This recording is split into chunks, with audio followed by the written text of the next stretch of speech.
یه نکته رو بگم شاید برای شما هم این پیش اومده باشه. چند وقت پیش یه خانواده محترمی رو ملاقات کردیم که می‌خواستن خونه‌شون رو بفروشن. باهاشون صحبت می‌کردم که اینو چند خریدید، با چه قیمتی و کاستش چقدر بوده، چقدر می‌خواید بفروشید اینا.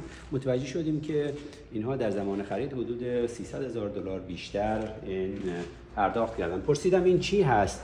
گفت که این مالیات به اصطلاح مالیات خارجی رو پرداخت کردن. اون موقع رزیدنت نبودن.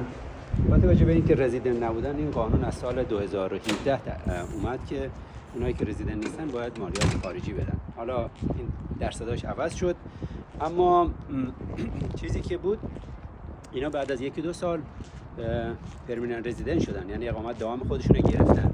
اما متاسفانه نه ایجنت نه وکیل بهشون نگفته که شما میتونید این پول رو پس بگیرید. قانون شما اگر 4 سال اگر اقامتتون بگیری میتونید اون پول رو پس بگیری. وقتی من گفتم خیلی تعجب کردن، گفتم مگه میشه؟ ما نمیدونستیم.